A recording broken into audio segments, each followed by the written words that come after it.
warahmatullahi wabarakatuh.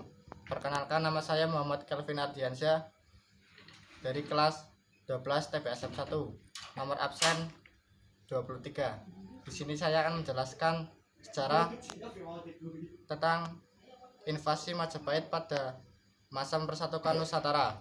Kejadian ini terjadi pada era Gajah Mada. Gajah Mada adalah seorang panglima perang dan tokoh yang sangat berpengaruh pada zaman kerajaan Majapahit.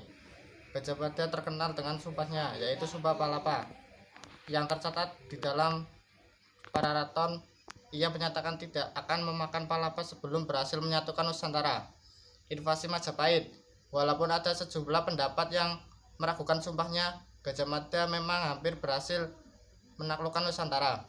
Dipandu oleh Laksamana Nala, Gajah Mada memulai kampanye penaklukannya dengan menggunakan pasukan laut ke daerah Suwarnam Bumi, Sumatera tahun 1339, Pulau Bintan, Tumasik sekarang Singapura, Semenanjung Malaya. Kemudian pada tahun 1343 bersama dengan Arya Damar menaklukkan Bedahulu di Bali, dan kemudian penaklukan Lombok dan sejumlah negeri di Kalimantan seperti Kapuas, Katingan, Sampit, Kota Lingga, Tanjung Lingga, Kota Waringin, Sambas Lawai, Kendawangan, Landak, Samadang, Tiram Setu, Brunei, Kalka, Seludung, Sulu, Pasir, Barito, Sawako, Tabalung, Tanjung Kutai, dan Malano.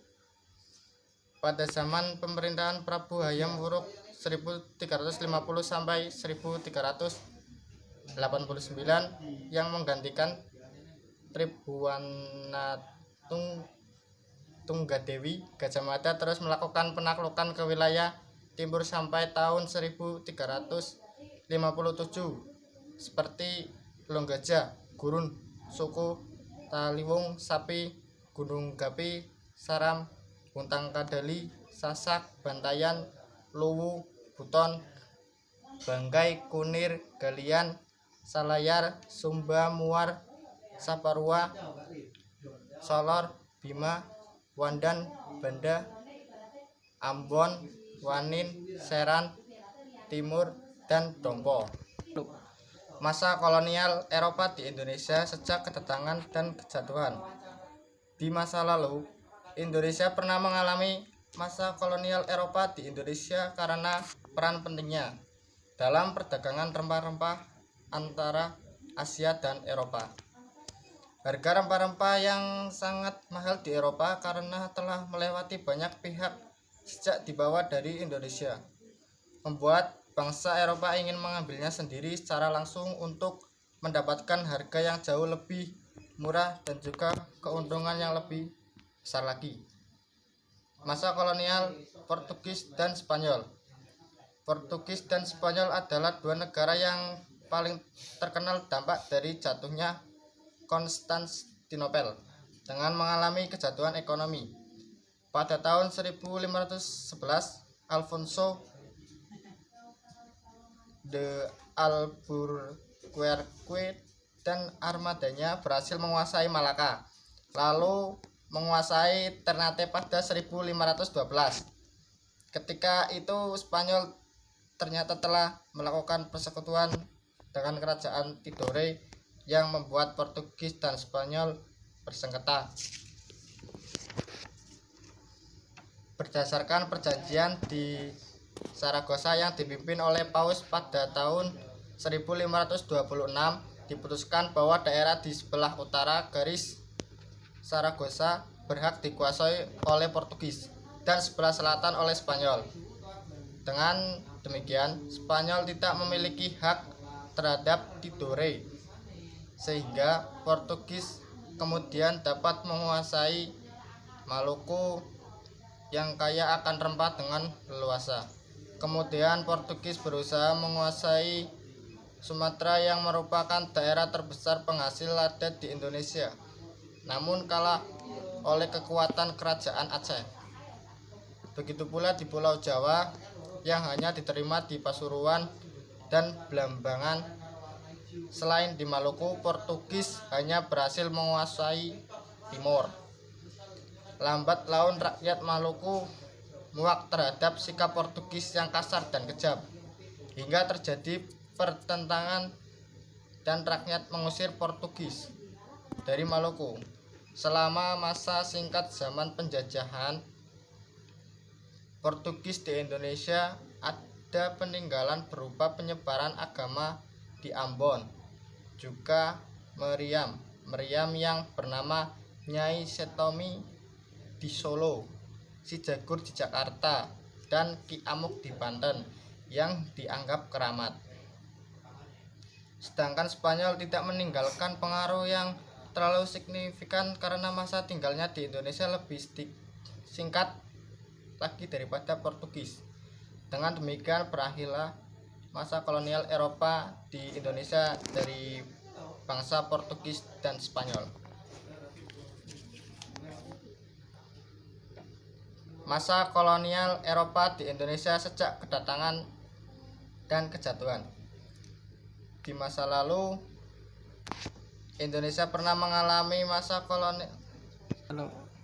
Datang ke Indonesia pada tahun 1596 dipimpin oleh Cornelis de Houtman, mendarat di Pelabuhan Banten.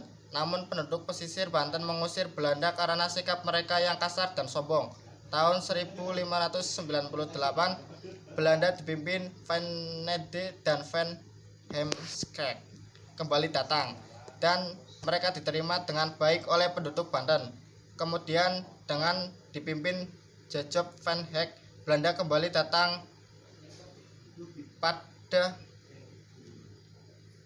1959 di Maluku. Pada 20 Maret 1602 Belanda mendirikan VOC, yaitu sebuah kongsi datang yang tujuannya untuk menghilangkan persaingan yang membuat para pedagang Belanda mengalami kerugian, menyatukan tenaga untuk menghadapi adanya persaingan dengan Portugis dan juga pedagang lainnya di Indonesia, mencari keuntungan yang sebesarnya untuk dapat membiayai perang melawan Spanyol. Indonesia, masa proklamasi kemerdekaan. Kronologi peristiwa proklamasi kemerdekaan Indonesia dimulai dari terdesaknya Jepang pada Perang Dunia Kedua, hingga Soekarno dan Muhammad Hatta memproklamasikan kemerdekaan Republik Indonesia. Urutan kronologi peristiwa sekitar proklamasi kemerdekaan Indonesia adalah sebagai berikut. Tanggal 6 Agustus 1945, kota Hiroshima, Jepang dijatuhi bom atom pertama oleh Amerika Serikat. Tanggal 7 Agustus 1945, PKI dibubarkan dan dibentuk PPKI. Tanggal 9 Agustus 1945, kota Nagasaki, Jepang dijatuhi bom atom kedua oleh Amerika Serikat. Tanggal 9 Agustus 1945, Jenderal Terauchi memanggil Soekarno, Muhammad Hatta, dan Rajiman Widyodiningrat ke Dalat, Saigon, Vietnam. Tanggal 12 Agustus 1945, Soekarno, Muhammad Hatta, dan Rajiman Widyodiningrat ke Dalat bertemu Marskal Tauchi yang menegaskan Jepang akan menyerahkan kemerdekaan kepada bangsa Indonesia. Tanggal 14 Agustus 1945, Soekarno, Muhammad Hatta, Rajiman Widyodiningrat kembali ke Indonesia. Sultan Syahrir mendesak Soekarno-Hatta untuk memproklamasikan kemerdekaan Indonesia. 15 Agustus 1945, Jepang menyerah tanpa syarat ke sekutu dan terjadi kekosongan kekuasaan atau vacuum of power di Indonesia.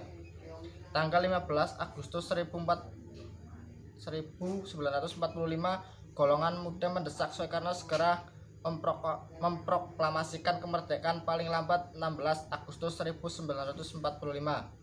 Soekarno menolak karena ingin meminta pendapat para anggota PPKI.